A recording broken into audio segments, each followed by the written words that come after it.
I'm Andy Ruff. I'm running for Congress in the Indiana 9th Congressional District. I'm a proudly ordinary Hoosier, and I'm running so I can represent and be a voice for ordinary Hoosiers, because I don't think ordinary Hoosiers are getting that representation right now. I've been in this part of Indiana my entire life. I raised my family here, was raised myself here, work here, live here, always have. I'm connected to the land, the people, and the communities of the 9th District of Indiana. And that's why I can represent this district well. Again, our priorities and interests and concerns of ordinary folks I don't think are getting represented by our incumbent. And I want to change that. I know that as Hoosiers and as Americans, we have a lot more in common than we do things that divide us, that are actually meaningful.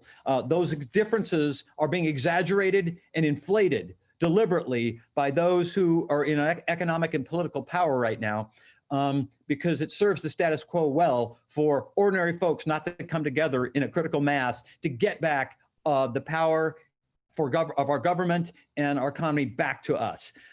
So these things I think need to seriously be addressed for the benefit of the country and the future of our nation, to get us back on the rails. The divisiveness, we got to fix our economy. We got to fix our rigged economy. Right now, the bigger and bigger slice of the economic pie, bigger and bigger, keeps going to those at the top. The super wealthy, the already super wealthy and powerful, while the slice left for folks who do the work to make and bake and deliver the pie shrinks smaller and smaller. And the current system works fine for our incumbent representative and works fine for the people in power, the super wealthy and the connected economic and political elite, but it needs to work for us. It's supposed to work for us. I'm qualified to run for a lot of reasons. I've got a 20-year record as a city councilman here in Bloomington, representing people, ordinary people, being a voice for ordinary people. Anyone can check my record. And see that I've always stood for working folks and been a voice for the marginalized, and always try to do what's best for the overall community, not serve any special interests or powerful elite in any way, shape, or form. I've also was a staff member for Congressman Barron Hill the last time he was a representative here in Indiana for the 9th District. He was our congressman up until about 10 years ago, and I actually worked in the Indiana office on his staff. So I have experience working in a congressional arena in the district. So if I'm elected, what I'll stand for, I'll fight to protect Social Security, to expand Medicare, and to strengthen our public education. These things are not radical liberal ideas. They're fundamental, basic Hoosier values of ordinary Hoosiers. I'll fight to stop attacks on organized labor and working people, and I'll fight for better wages for workers. That's also a Hoosier value. It's not a radical idea that we should have someone who works hard should be able to provide for themselves, live with dignity, and provide for their family. I'll fight the big money, the big corporate money, Wall Street money, lobbyists that are corrupting our politics. I'll work against that crooked system so we can actually make change, and that they stand in the way of change every time. I'll fight to protect our environment, our beautiful Indiana natural environment. I'll fight to seriously address our climate emergency. And finally, I'll fight for everyone to receive equal justice under the law. This is a fundamental principle of our country, our founding document and our founding principles. I'm in tune with Indiana in a way that our current representative is not. And please go to andyruff.org. If you have questions, my website, contact me, learn more about me. I'd appreciate your support and your vote in this election. Thank you. Hi, I'm Tanya Millis, candidate for U.S. House of Representatives in Indiana's 9th District. I'm 59 years old, a real estate broker in Lawrence County. My real estate office is with Sutterth & Company in Mitchell. I love doing real estate, so this is not a career move since I'm pushing 60 now. Why am I running? Well, for decades, I have been watching our freedoms and liberties slowly being whittled away. We the people's independence is fading. Part of the problem, the majority of the problem in Washington, D.C. is that the two-party system is broken. Both the Republicans and the Libertarians who want to come in and work with both the Republicans and Democrats We're trying very hard to get elected all across the country. And that's because the two-party system is broken. There's this infighting and dysfunction on Capitol Hill, and that's on both parties. The Democrats and the Republicans take turns having power in the House of Representatives. And the problem just keeps getting worse and worse and worse as far as we, the people's freedoms and liberties. I'm running against the 3 R's, and that's too many rules, regulations, and runaway debt. My campaign is called the Roll It Back campaign because we're wanting to roll back the debt. And some people out there think that our debt is some obscure entity in outer space, but it's not. It's your money, it's our debt. On top of your mortgage or rent, car payment, and other bills, prior to COVID-19, you each owed $76,000 of that debt. That's you, me, your parents, your children, your coworkers. Each of us have a share of that debt that keeps going up, and it's unsustainable. The value of the dollar is going to go down. It won't be long before the Mexican peso is worth more than the US dollar. People go about their daily lives because they're not getting that bill in their mailbox. Since you're not getting the bill, you don't see it. After COVID-19 and after the CARES and the stimulus and all that, each person got an additional about $6,000 in debt on top of what you owed. So now each of us owe $83,000. So if you got a stimulus check for $1,200, it cost you $6,000. So our country is broke. We take in about this much revenue and we're spending this much. And this has been going on for decades. So it's unsustainable. We can't keep going like this.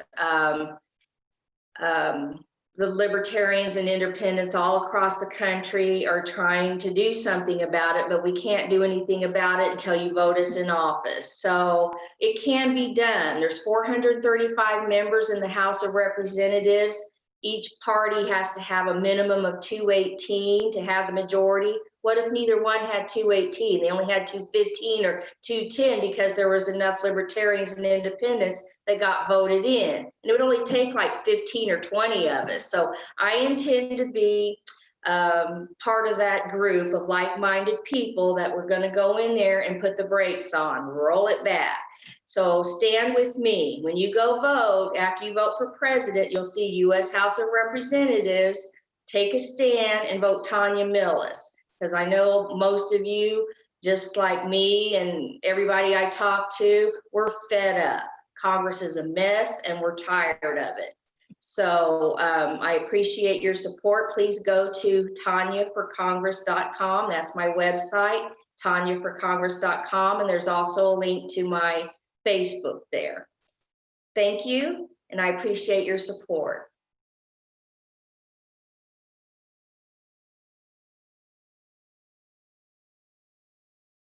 Hi, I'm Cindy Worth for State Senate 44. My family has called Southern Indiana home for over 9 generations. On both my mother and my father's sides, my relatives stretch from Greene County to Bartholomew County, all the way south to the Ohio River. We live in a beautiful state filled with bright, innovative, hardworking Hoosiers who deserve better education, better paying jobs, clean, healthy air, water, and land, and a better life for themselves and their families. I'm a first-generation college graduate. As a lifelong Hoosier, I'm also a scientist, a teacher, and a small business owner. I'm running for state senate because we deserve new, fresh representation in the Indiana State Senate. With my experience as a classroom teacher, a scientist, and a small business owner, I understand the issues that face our state from more than one perspective. I'm ready to stand up to the old, worn-out policies that continually leave Hoosiers behind the rest of the nation. I'm ready to lead the changes that Indiana needs for all Hoosiers to have a better life. While teaching high school science, I earned a fellowship to Washington, D.C. I gained experience with policy and how it shapes our lives for the better. I am bringing back that policy knowledge and experience to put into action for everyday working people in Indiana. My background gives me a foundation on which to make decisions to work toward affordable health care, jobs that pay a living wage, strengthening public education, and putting people and people's lives back as a priority over corporate profit. As a public school teacher, I'm committed to ensuring our local public schools remain the foundation of our Hoosier way of life. A high-quality public education is a fundamental right for all children in Indiana. Adequately funding our local public schools is critical in keeping our communities strong. Clean air, land, and water are just kept out of reach for Hoosiers because of backroom deals and previous and current campaign financing to current legislators by big money polluters. This results in high rates of asthma and other health problems for Hoosier children and families. I will work to move Indiana forward to embrace sustainable, renewable energy solutions that creates good paying jobs and cleans up Indiana's poor air quality. Hoosiers face increasing stress from jobs that do not pay enough to live and from continually increasing healthcare costs. As a state senator, I'll work to ensure that hardworking Hoosiers won't have to work more than 2 jobs to barely survive. We need to deal with the opioid crisis and address it better. Legalizing medical marijuana and decriminalizing it will help many Hoosiers and Hoosier veterans to remain in Indiana instead of moving to other states where it's legal. I'm excited to get to work for all Hoosiers. You can reach me at www.cindy4indiana.com. I look forward to hearing from you. My door is always open. Cindy Worth for State Senate 44.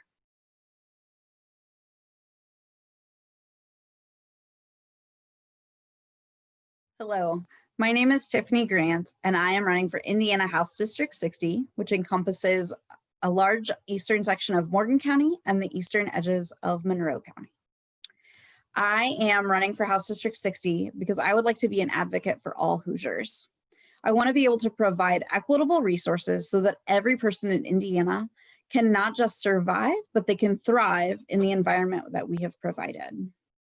I have 3 major platform issues. The first of those that I always talk about is fully funding public education. This is my 13th year teaching high school, both math and English. My first 6 years, I started teaching in Indianapolis public schools. And for the past 6 and starting into this year, I've taught in the Martinsville school system where I also live. I know that schools need more funding to attract and retain high quality teachers. They need it to provide resources for students, whether it's social and emotional learning, providing access to extracurricular activities, whether that's funding the resources for students, providing better transportation for students, or just making that an equitable option for students who might not be able to afford it on their own. I would also like to see a new evaluation system for all public schools that takes out standardized testing and really evaluates what schools are doing for children and their education without using a one test system to evaluate them. My second major platform issue is providing access to affordable healthcare. During this pandemic, it has become amazingly apparent that we all need better access to affordable healthcare, and it needs to be separate from our employment status.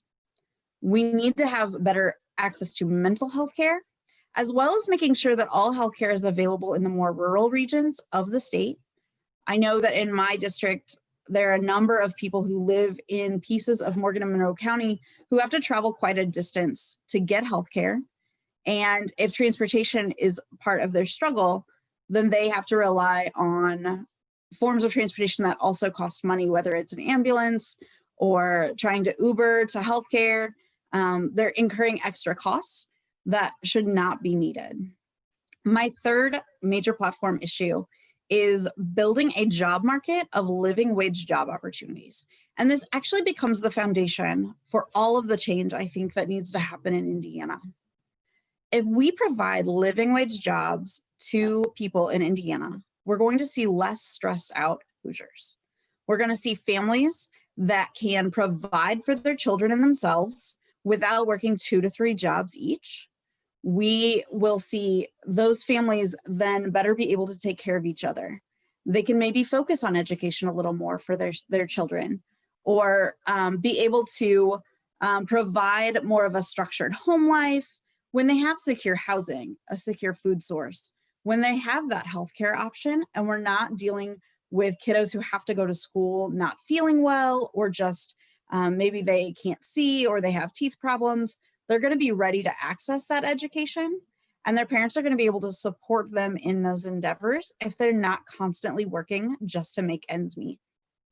What Indiana needs more than anything else is an environment where every single Hoosier is valued and has an opportunity to contribute to the state as a whole in a way that is meaningful for their own being.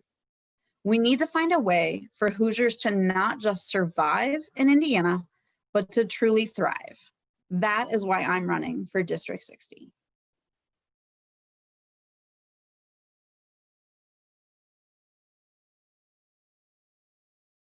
Thank you, Katz, for hosting this Candidates in Demand. My name is Kara Crothy, and I'm running for Monroe Circuit Court Judge, Division 8, Seat 5. I'm the Democratic nominee. The reason I decided to run for this seat is I felt like we were at a pivotal point in our democracy, and I felt the need to become more involved in my community and more involved in decisions that are being made here, particularly concerning the criminal justice system. The seat that I'm running for was vacated when Judge Todd retired, and Governor Holcomb appointed a Republican to fill the seat until this election. And so this seat has technically not been filled by an election, it's just appointed right now. Circuit 8 right now is doing civil caseload, but the circuit courts in Monroe County do not operate in a vacuum, and it's a unified court system, and ultimately the Board of Judges will decide the caseload that the elected judge who fills the seat will do. As I said, I'm the Democratic nominee. I've been an attorney for almost 20 years now. I have criminal and civil law experience on a daily basis. The last 16 years of my career, I've been at the Monroe County Public Defender's Office. And one thing that a lot of people don't know about public defenders in Monroe County is that we do civil law on a daily basis as well, because we do CHINS cases, which are child in need of services cases. I've done those, like I said, on a daily basis. I've written appeals in civil cases. So I feel like I'm well versed in both criminal and civil law. Another reason I decided to run for judge is I feel like we are going to have important decisions that need to be made here in the community in the years upcoming regarding allocation of resources. And I feel like it's important to have someone from a public defender background on the Board of Judges.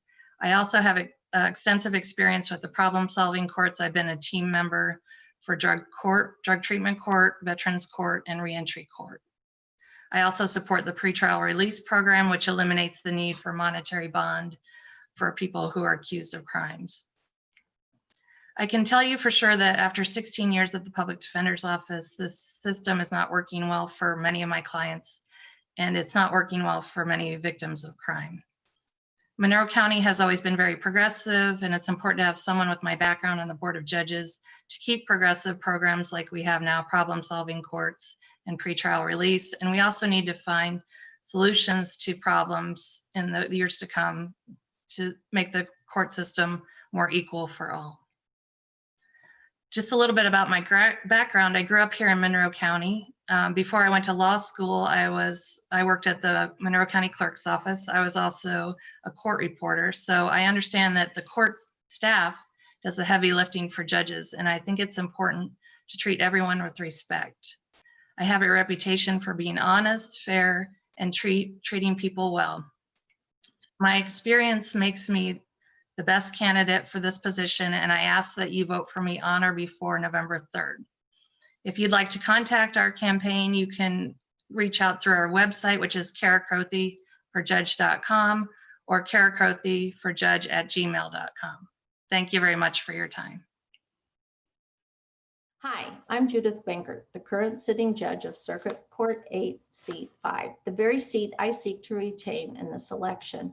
I'd like to thank Katz and the Monroe County Public Library for giving me this opportunity to tell you about myself and why I'm the best candidate for Circuit Court 8, Seat 5. On November 1st, 2018, Governor Holcomb appointed me to complete the last 2 years of Judge Kenneth Todd's term when he decided to retire early. I was grateful for this appointment as it gave me the opportunity to serve something greater than myself, the Monroe County community. My 35 years of legal experience, which includes 31 and a half years of civil law, 1.5 years as deputy prosecutor in the court of Judge Mark Kellums, and now 2 years as judge of Circuit Court 8, has prepared me to hit the ground running January 1, 2021. It's important to note that Circuit Court 8 is a civil court and not a criminal court and does not preside over jury trials, but instead presides over matters such as divorce, child custody, parenting time, other domestic issues, protective orders, small claims, and miscellaneous matters such as ordinance violations. Because I'm already serving as a Monroe County judge, I've been on the ground floor in helping the court system to handle the challenges of the COVID-19 pandemic. One of the proudest achievements during my first 2 years on the bench has been involved in the forming of the Housing Eviction Prevention Program, or HEP for short. HEP has brought together attorneys, mediators, and folks that are knowledgeable about the community that come into the courts to provide services, free legal, free mediation, and then knowledge about or information about what's available in the community should an eviction end up happening after an eviction hearing. The goal of this program is to avoid evictions altogether, but if that's inevitable in any particular case, then the goal is to obtain an agreement whereby the tenant avoids an eviction on his, her, or their record and is also guided to new housing. Prior to my legal career, I worked as a work adjustment supervisor and a job specialist for Goodwill Industries and as a vocational rehabilitation counselor for the state of Indiana. I've lived with my husband, Ted, in Bloomington for the last 32 years, and we've raised 3 children, Kelsey, Logan, and Ryan, and are the proud grandparents of Sita Lee.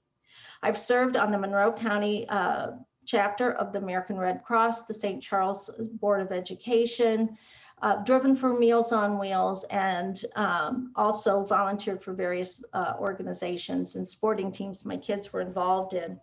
In addition to my legal experience, this life experience provides me with a background of understanding upon which I can draw to give me the insight needed to infuse compassion, fairness, and common sense into my decisions. In addition to continuing to support HEP, I support the problem-solving courts, the drug court, the mental health court, the veterans court, and also support the continued use of technology such as SilverLink.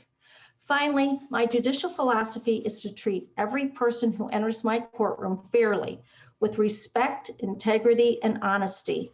I do what is right, not what is easy, this is what makes me the most qualified and experienced candidate for Circuit Court 8, Seat 5. You can learn more about me at judgejudith.org, and I ask for your vote this election, whether by absentee ballot, in-person voting, early voting, or in-person voting on November 3rd. Thank you.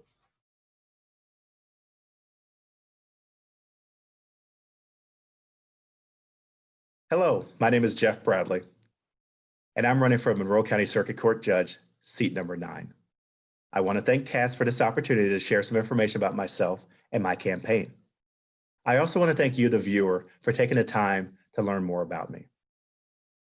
Now, I've been an attorney for 26 years, and for the majority of my professional career, I've worked in public service. For the last 15 years, I've been a deputy prosecuting attorney here in Monroe County. And I want to continue my work in public service and serving our community as judge. Now, during my 26 years, I've had an opportunity to work in Ohio, Kentucky, and Indiana. In those 3 states, I've had opportunities in professional capacity, as well as within my community, to develop the skills and abilities that will allow me to be a positive member of the Monroe County bench. Now, in 1994, I completed law school and began my first job in Clinton County, Ohio, where I was the assistant prosecuting attorney for the Clinton County Prosecutor's Office. And in that role, I was a primary attorney handling cases in our juvenile court division. So I was involved working with victims, witnesses, and law enforcement officers in all aspects of the case, from the charging of a case, to the presentation of a case to a referee or judge, to handling any appellate work. But my time in Clinton County was not limited simply to the juvenile court. I had an opportunity to work and hone my skills in a variety of other areas. I had a chance to present cases before the grand jury. I presented cases in jury trial involving adult felony cases. I worked with bankruptcy, delinquent tax, child support, cases involving abused, neglected, dependent children, and provided advice and information to various county agencies and boards. Now, after working at Clinton County, I had a chance to work for 2 years as the Assistant Director for Student Rights and Responsibilities for the University of Kentucky. And there I was responsible for the disciplinary process for all the undergraduate residence halls and undergraduate apartments. Not only did I serve as a disciplinary hearing officer and conflict mediator, but I was a trainer for the 24 residence hall directors in their roles as disciplinary hearing officers, and also worked with all the resident assistants in their roles as conflict mediators and working with disciplinary cases that occurred within the residence halls and undergraduate apartments. I also worked as a supervisor for the night desk program at the University of Kentucky and served on a variety of boards and was a liaison to several campus agencies. Finally, I returned to Indiana, and in 2005, I started at the prosecutor's office. I started initially as a misdemeanor prosecutor, and I currently serve as a felony prosecutor. And again, I'm involved working with victims and witnesses and law enforcement agencies in the presentation of cases before the court here in Monroe County. In addition to my work in handling cases that range from thefts and driving while intoxicated all the way up to attempted murder and murder, I'm the supervisor for our undergraduate interns and law clerks, and I'm one of the co-instructors of criminal law for the Police Academy at Indiana University. Now, during my time in Ohio and Indiana, I've had an opportunity to work with a variety of civic and community organizations. I've served on boards in Ohio with the YMCA, the Rural Legal Aid Society, and also with Hot Hoops, which provided opportunities for at-risk children. And I've been a member of the President's Partnership Council at Wilmington College and the Rotary Club. And here in Indiana, I've had an opportunity to be a board member for the Lotus Arts and Education Foundation, as well as be a part of the Arlington Heights PTO and Real Men Read. I bring to you 26 years of legal experience, courtroom experience, administrative skills, character, integrity, competence, and sound judgment. I will be able to provide a fair, unbiased, and effective courtroom for our community. Thank you for taking the time to learn about me, and I ask that you entrust me with your vote in the 2020 election. Thank you very much.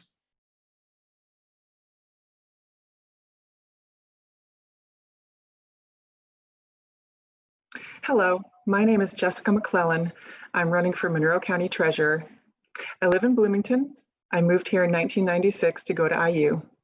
I have a bachelor's degree in journalism, and I usually get asked, why does journalism make a good treasurer?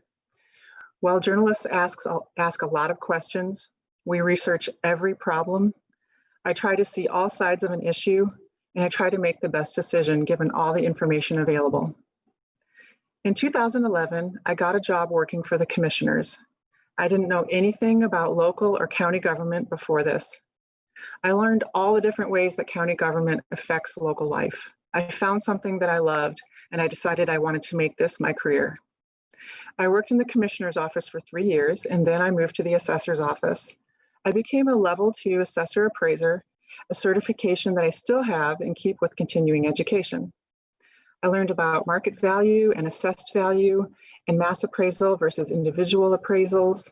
I loved learning the math and calculations used to determine and test the values over thousands of properties all over Bloomington, Ellettsville, and Monroe County. In 2016, the treasurer's office was an open seat. The treasurer's office is term limited. The person elected can only serve 2 terms, so 8 years consecutively. The treasurer at the time could not run again, so I decided to run for this office. I was honored to win that seat and started to learn so much more about taxation. Our office has 5 full-time employees. We serve the whole county, Bloomington, and Ellettsville. We serve every business and property owner in Monroe County, including every mobile home. Monroe County is not just a nationally diverse county. We are truly an international county. We have customers living all over the world. We send large mailings throughout the year for several different tax deadlines, including the biggest one for annual property taxes, almost 50,000 envelopes for over 70,000 tax bills in April. I'm running for treasurer again, and this will be my second term. Whether I'm an elected official or working in local government in some other capacity, I want to be a civil servant. I want to work with everyone and do the best job that I can, no matter who is in charge or who I am working with. During the COVID shutdown this year, our building and office, our doors were closed to the public, but we kept as many people in the office as we could every day. We were extremely busy with phone calls, probably the busiest I've ever seen. We responded to voicemails as quickly as we could and kept responding to emails over the weekend. We had a couple days notice before the shutdown happened, so before our tax bills were mailed, I was able to include an info sheet with a drop-off location for taxpayers who did not even want to mail their tax payment. During the shutdown, we learned very quickly what we already expected, that communication with our customers is the #1 service we can try to improve. Luckily, I had already spent a lot of time and money acquiring a better tax research website. We have real-time tax bills that show all tax information and daily payment updates. Our county website is full of forms and information to be able to do business with us without ever having to come to our office. And our staff is very technically proficient and able to help taxpayers very well over the phone, which can be hard when you're explaining numbers that are unfamiliar to many people. We put as much information as we could on our phone tree to help people find information on how to pay or where to send their payment without having to go online. Despite all this, it was a very stressful time, and we hope that we helped the best that we could and that we were courteous and considerate to everyone that we talked to. Improvements can be made in customer communication. We have e-billing, which is underutilized, and using e-billing means you will be registered to receive emails from us. We send reminders and notices about tax information and payment information. You can opt out of paper bills, but you do not have to. I also want citizens to know that I take the safety of our tax payments, which are for all units, not just the county, very seriously. Thank you for spending some time with me to hear about the Treasurer's Office. I hope I have earned your vote, and I hope I can continue to serve you. I always welcome feedback and ideas on things that will help taxpayers. Please reach out to me if I can help in any way.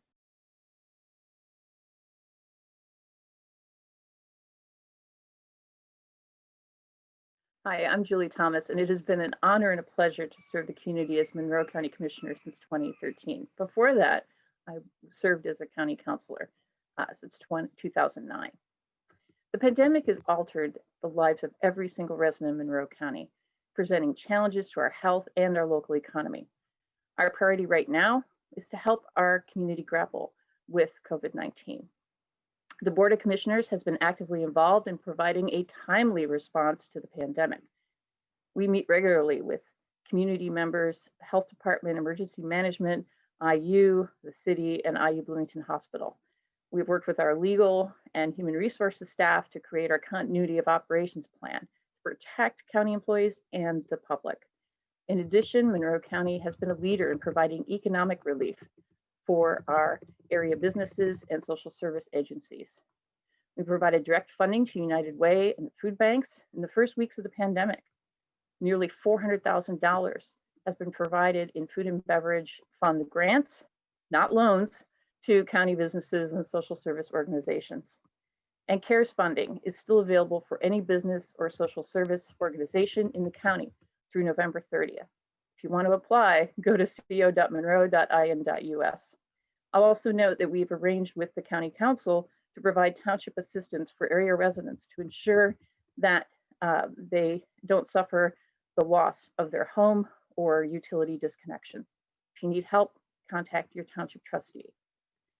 Two parts of my 2012 and 2016 campaign for county commissioner still hold true in 2020. environmental sustainability, and encouraging civic engagement. It's not because goals weren't achieved, they're principles that reflect my approach to the many tasks performed by the Board of Commissioners. We work on the Board of Commissioners as a team, and I'm grateful to my colleagues and proud of what we've accomplished. During my tenure as commissioner, we instituted a guaranteed energy savings program, providing solar arrays on many county buildings and implementing other energy savings measures. I worked on the bicentennial programming in 2018, fostering the community's connection with local government. And as township fire departments seek to join the fire district, we have ensured public input as part of that process. And I'm grateful for the input of community members who have challenged us to actively promote racial equity. As a result, we've contracted with a local company to provide implicit bias training for county employees. In addition, we're going to be working on criminal justice reform. I'll work with county elected officials, employees, and residents to create a justice system that is fair and equitable for everyone. In planning, the county's development ordinance will need my attention. And the quarries in the uplands is a proposed 100-acre limestone heritage museum outdoor park music venue that we're developing to benefit county residents. This is also a significant economic development project with bridges between Bloomington and Ellettsville. And I'm working with my colleagues to protect Lake Monroe, the county's drinking water source. I've listed a number of important projects, past, present, and future. And in addition, the Monroe County Board of Commissioners provides the day-to-day administrative, executive, and legislative leadership that county residents require. I've lived in Monroe County more than 25 years. I have extensive long-term experience with a number of social service agencies, which informs my understanding of the community's needs. I earned a Bachelor of Science, Bachelor of Arts, 2 master's degrees, and a PhD.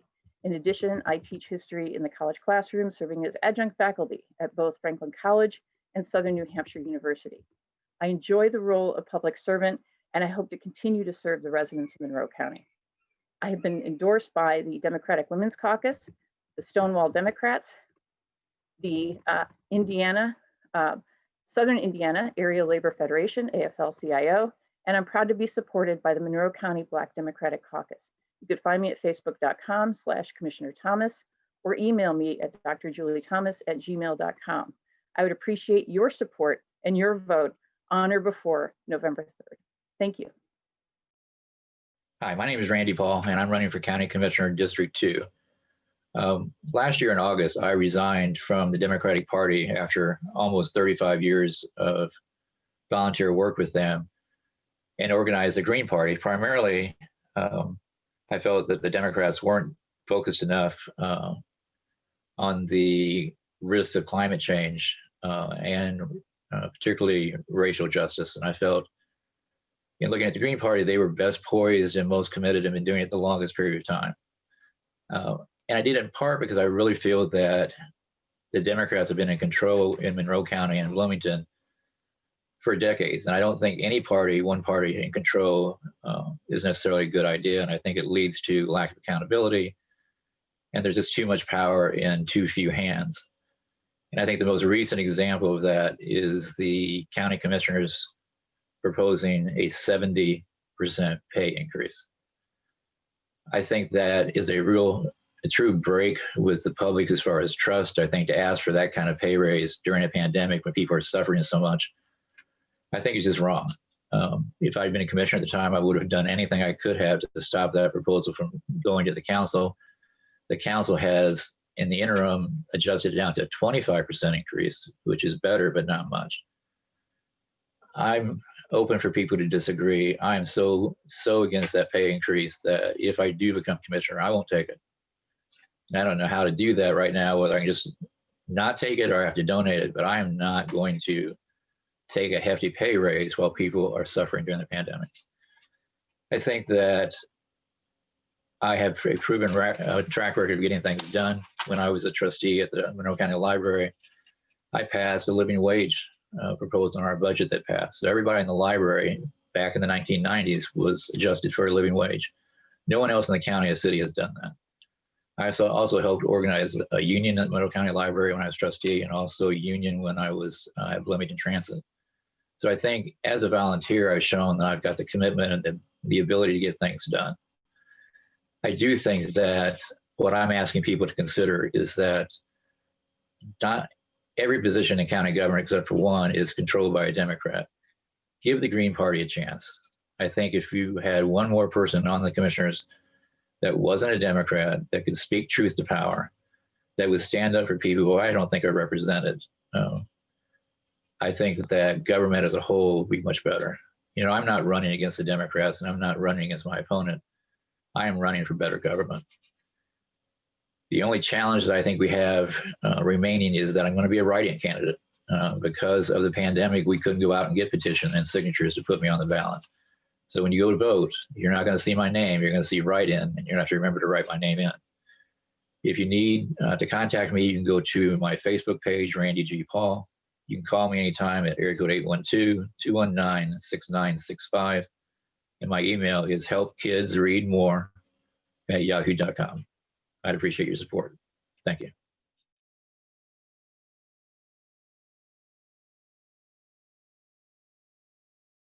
Hi, I'm Trent Deckard, an at-large candidate for Monroe County Council. I'll be on all your county ballots. I've served on the council since 2019, and I've been a lifelong resident of this community. I hold degrees from Edgewood High School, Ball State University, and our own IU. I work at IU's Kelly School of Business as a communication lecturer, and I'm married to Kyla Cox Deckard, a communication director for IU's Center for Rural Engagement. I believe that elected officials can work together, that they can get good results for their constituents, and that they can make a positive impact on communities. I believe my experience in public service at the local level on council, the state as an agency head, and federal levels as a district director for former Congressman Barron Hill add to a strong skill set and love for Monroe County as a member of an 8-generation family. I believe in the greatness of this community and our potential to do even greater things. I'm passionate about public service and serving people. I'm willing to advocate for our most vulnerable communities and residents, whether they be on Walnut Street in Bloomington or Walnut Street in Steinsville, and anywhere else in between. I'm able and willing to work with whoever, whenever, for the betterment of all Monroe County. Now, as we continue to face the adversity of this pandemic, we know we need leaders with exceptional ears, true hearts for the community, and the ability to relate to needs on quality of place issues of access, affordability, and sustainability.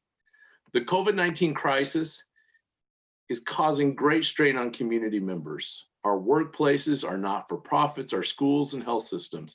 This is something we all know and live with.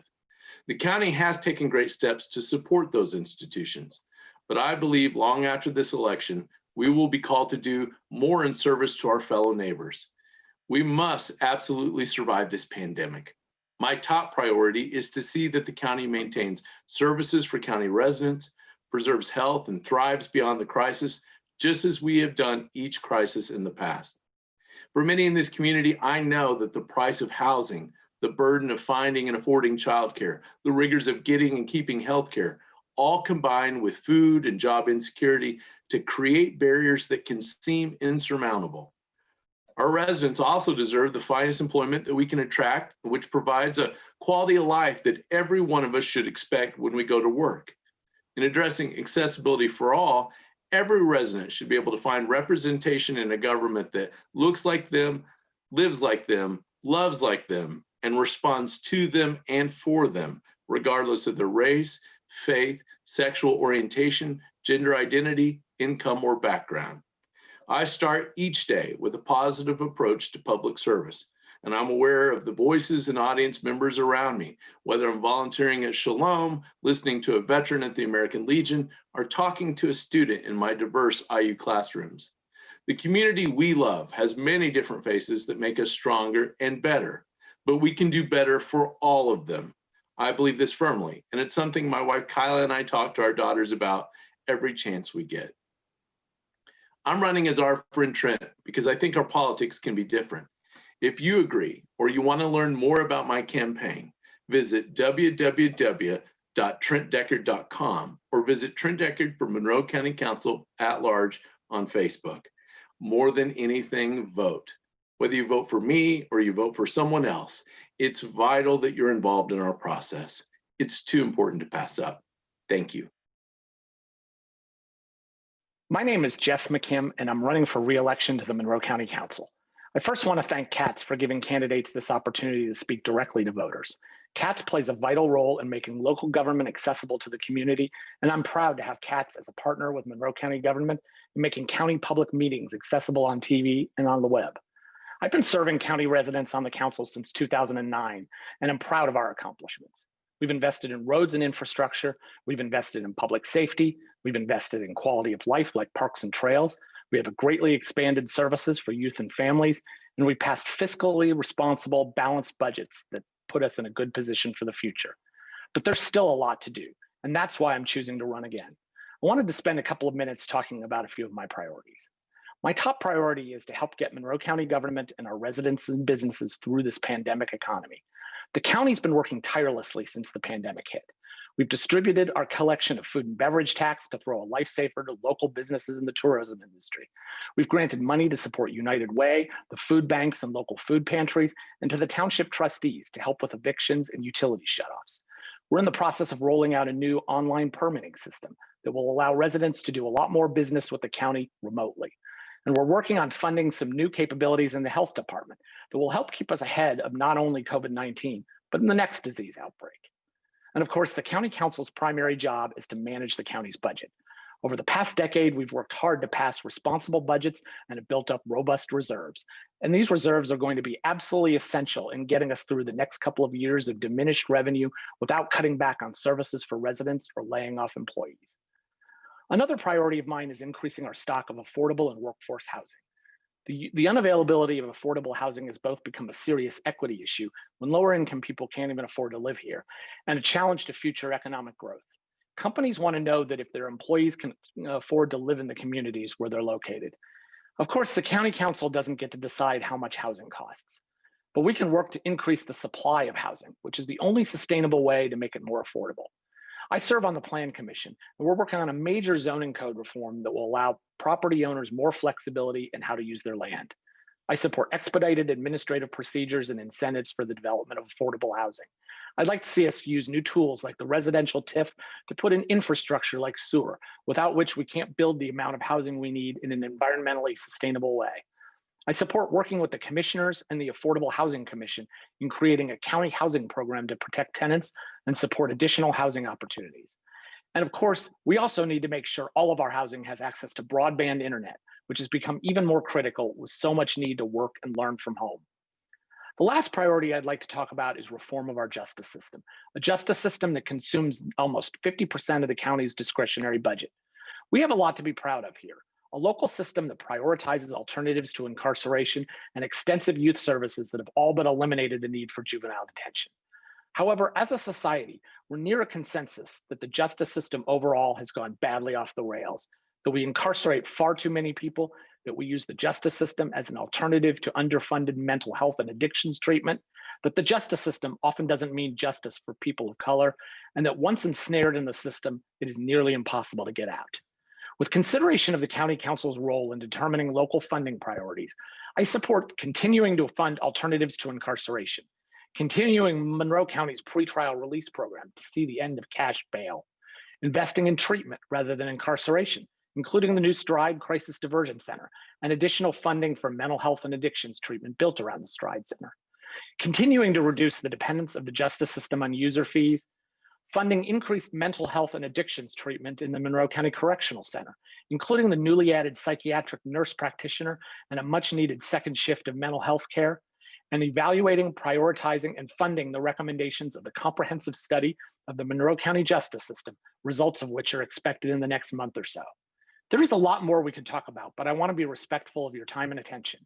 I speak from the voice of over a decade of experience on the county council, experience that has been and will continue to be valuable to the county council and the community. I'm also proud to have been supported by Democracy for Monroe County, Stonewall Democrats of South Central Indiana, the Monroe County Black Democratic Caucus, the Bloomington Board of Realtors, and the White River chapter of the Southern Indiana Area Labor Federation. My contacts and other information about me can be found on my website, jeffmckim.com, and I'm always eager to talk to constituents. So send me email, text me, or give me a call anytime. Again, my name is Jeff McKim, and I ask for your vote to keep me on the Monroe County Council. Hello, Monroe County. I am Cheryl Munson, candidate for re-election to an at-large seat on the County Council. I am running because I love Monroe County, our beautiful setting, and our diverse and vibrant community. Thank you to CATS for making it possible to communicate with voters during the current pandemic. My focus for another term on the council addresses three important areas: our responsibilities, resources, and resilience. First, fiscal responsibilities. As a council member, I make decisions on county tax rates, debts, spending, and savings. Setting county budgets requires broad understanding of both local government operations and community values. I will continue to work collaboratively with other elected officials and staff to restructure county services and financial resources for greater efficiency and sustainability, and for balanced budgets. Second, resource preservation. I will strive to ensure that the natural, cultural, and governmental resources that our residents and businesses value and depend upon are protected. This includes Lake Monroe, a significant economic asset for us that provides our drinking water, recreation, and much more. Third, building resilience. I want to meet our current and future needs in a way that is sensible and manageable, so that the community qualities we treasure and that make Monroe County the best in the state will endure. Building resilience should involve expanding affordable housing, decreasing food insecurity, improving our justice and mental health systems, mitigating increasing temperatures and rainfall, and growing transportation connectivity. For those who don't know me, here's a short introduction. I am, first of all, your public servant and humbled by the responsibilities. As an at-large member of the County Council, I represent everyone in the county. This includes all parts of Bloomington, Ellettsville, Steinsville, Smithville, Harrodsburg, Unionville, etc., plus the unincorporated rural areas of the county. I am currently in my second term on the council and served 2 years as council president. My husband Patrick and I came here 49 years ago and are deeply rooted in Indian Creek Township, where we have a farm, raised 2 children, and now greatly enjoy our 4 grandgirls. In my professional work, I'm an archaeologist and research scientist at Indiana University. Before County Council, I served 16 years on the Indian Creek Township Board. I've been an active volunteer in our community: PTO, Girl Scouts, 4-H, Volunteer Fire Department, Historic Preservation, Community Kitchen, etc. The same kinds of volunteer work many of you carry out. This has connected me to people throughout the county. Currently, I'm a board member for Friends of Lake Monroe, the Monroe County History Center, and my neighborhood association.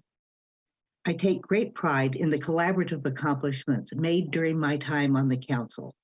Highlights include developing secure financing for juvenile services to keep our troubled youth out of detention, increasing support for housing and food provided by our not-for-profits, working with city and county officials on expanded public safety, tourism, and recycling, passing fiscally responsible budgets each year, and providing emergency funding during the pandemic. My professional work and community service have taken me to all corners of the county. I know our hills and hollows. I know our residents. In listening to them, I have developed a countywide view of our needs, potentials, and dreams. I have a good sense of where we are strong, where fragile, and where the council needs to lead. While remaining attentive to fiscal constraints and immediate issues, I will keep my focus on our future. I am readily available to talk with county residents via phone, email, and in-person meetings. My email address and phone number are on the council's webpage. You can also contact me through my Facebook page or my campaign website, www.cherylmunson.us. In closing, I want to offer a comment about the election. Please look carefully at your ballot. Straight ticket voting does not include the county council race. Voters need to flip the ballot over to the council section and mark their choices. I hope you will mark the box for Cheryl Munson. I would be honored to have your vote. Thank you. Hello, I'm Jim Allen, and I'm a candidate for Monroe County Council at large. I'm a retired firefighter, EMT, I have served Monroe County for over 23 years until my retirement in July of 2017. I'm married to Dawn Allen. We will celebrate our 29th anniversary in March. I have one son, Jeremiah, and 4 grandsons. I want to say I fully support our law enforcement officers. I am a pro-life conservative, and I support the Second Amendment. I'm also in my second year as president of the Battleground Football League, which is a semi-pro football league composed of 10 teams in Indiana, Illinois, and Michigan. We had our season this year. Our championship game is this coming Saturday. Even during the pandemic, we made it. I filed for this race for many reasons, mainly because I felt that Monroe County needs a voice on the council. Time and time again, rural Monroe County taxes have been raised, with many of those dollars going to support the City of Bloomington, namely the food and beverage tax and the public safety local income tax. Recently, there have been calls to defund the police. I have stated many times in speaking with residents, I am against any defunding of law enforcement. Some say we have a problem with police. My thoughts are, can we improve? The answer is yes, we can. But defunding is not the answer. We need more training for our officers, and rural Monroe County needs more deputies on our rural roads. Public safety is a priority for me, and I will always work hard to ensure that we have the deputies we need and they receive the training they need to be the best that they can be. We currently are in a pandemic, and I was shocked to hear that the current council, while debating on public safety funds, voted to give a substantial increase in salary to our 3 county commissioners. This increase is unacceptable, in my opinion, and I would have voted no on that salary increase. Regarding the budgets during this pandemic, we have no idea how much the county budget will be affected. I feel we need to, as a county, take a step back and look at some projects that can and should be put on hold until Monroe County is back open and all businesses are operating at 100%. I will work hard for the rural residents of Monroe County if elected to the council as an at-large member. I will work for you and represent you to the best of my ability. Let me also mention that since March of this year, I've been receiving treatment for cancer. I'm doing fine. My health is not an issue. Many ask why I stayed in the race. The answer is I want to represent the rural residents of this county and to be a council member who will fight for rural residents and listen to what they have to say. I want the taxation without representation by the City of Bloomington to end. I could have dropped out and quit, but I am not a quitter. I'm a fighter. And I hope I can earn your support and you allow me to be your voice on the Monroe County Council as an at-large member. I want to thank Katz for this opportunity to speak to you, and I thank you for listening. Have a good day.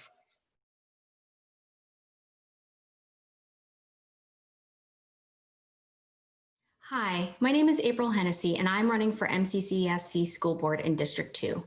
I'm a former teacher and a parent of children currently in the school system, so I know firsthand the challenges that we face as a district and a community.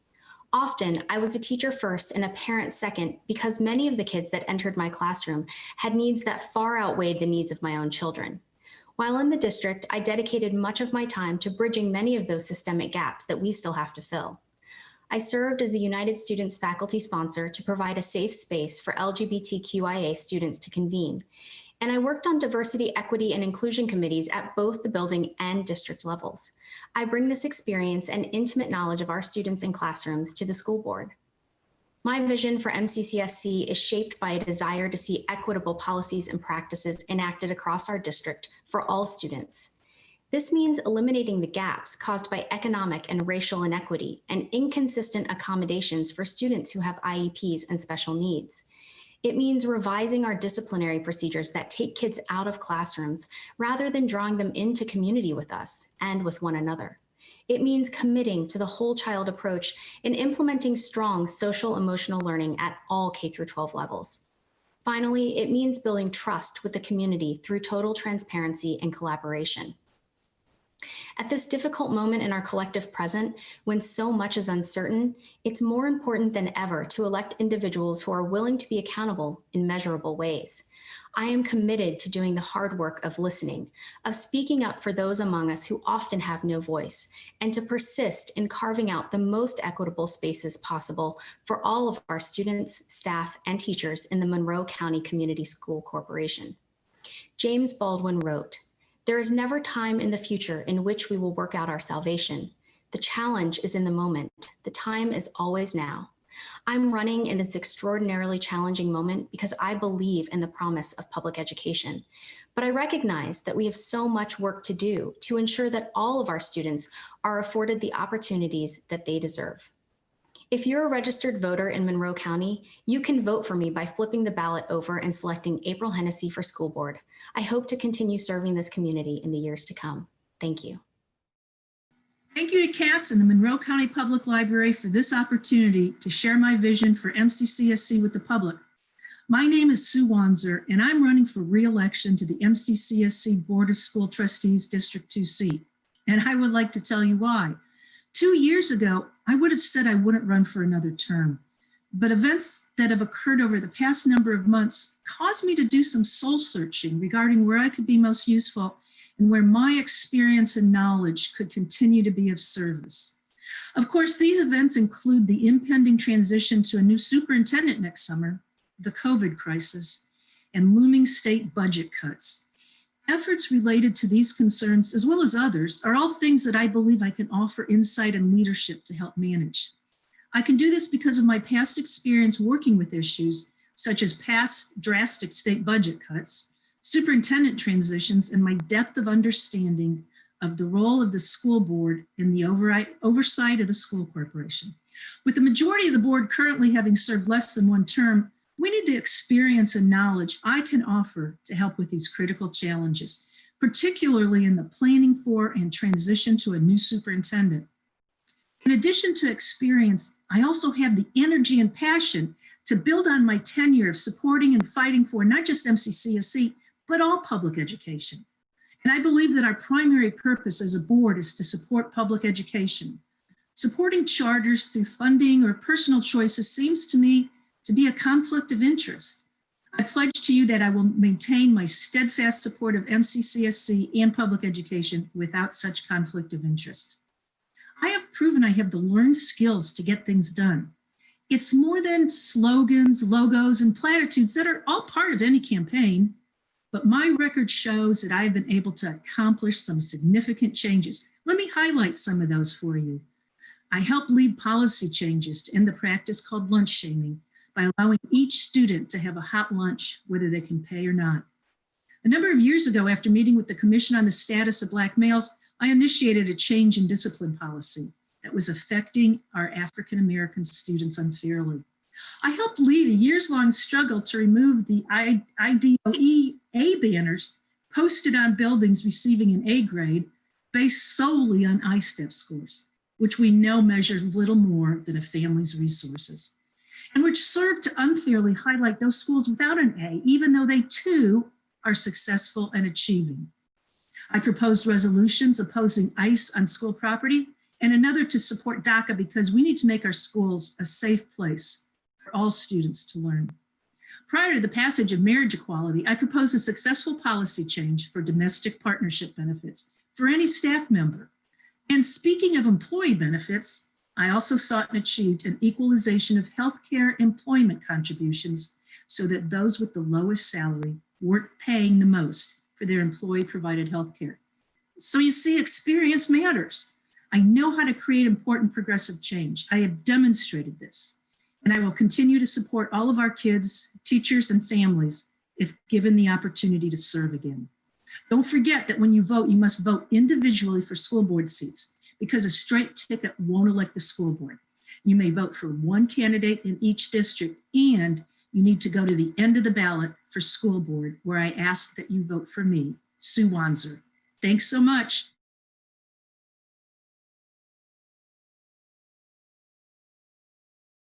My name is Kathy Fuentes Rohr. I'm the current president of the MCCSC School Board, finishing my first term, and I love our public schools. I have had 3 children graduate from MCCSC, and I have 1 more who's a sophomore. I have a deep appreciation for the amazing things that gave my children connection and helped them to grow. Marching band, sports, the arts. I've seen that spark that wonderful teachers have given and lit in my children to help them be curious about their world, think critically about it, and go on to work to make it better. As a parent, I volunteered in their classrooms in the school library, and I saw firsthand that the love of learning was not unique to my children alone. I remember fondly when a little kindergartner walked into the library, sighed heavily, and looked at me saying, "Books are my favorite." MCCSC creates lifelong learners. As a parent, I was deeply involved in the referendum campaigns of 2010 and 2016 when we came together as a community to support things like school libraries, the arts, outdoor education, and so much more.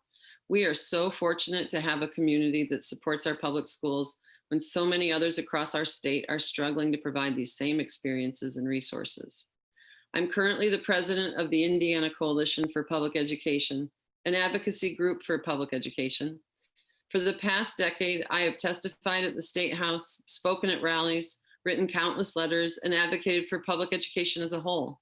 The attack on funding, the disrespect to teachers, the overemphasis on standardized testing, and the siphoning away of public funds to private hands through charters and vouchers have all created a pressure cooker situation in which we must all stand up to support our public schools or risk losing them altogether. I ran for school board in 2016 because I wanted to work toward fulfilling public education's promise. Educational equity means creating policies that foster inclusive, safe environments for students and staff, and which respond to the diversity of our students and how it affects learning. We must acknowledge where the barriers are and work to remove them. Since I've been on the board, our community has come together to stop the act of lunch shaming. We've stopped validating the state's game of high stakes testing by taking down the banners that tout our letter grades. Yet we have so much more to do.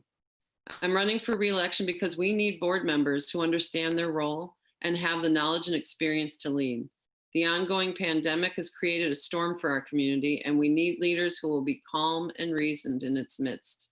We're in the process of hiring a new superintendent, and the board will need to support that new leader's transition. We will have the opportunity with a new leader to create goals together with the board and community. We need to center our students in the decisions we make. Kids get one shot at childhood. It's a divisive time in so many ways, and yet we must come together now more than ever.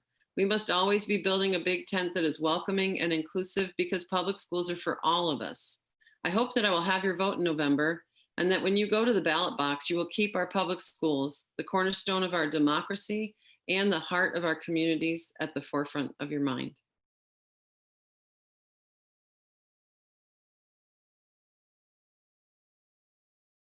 My name is Phil Eskew, and I'm running for the Monroe County Community School Corporation School Board in District 6.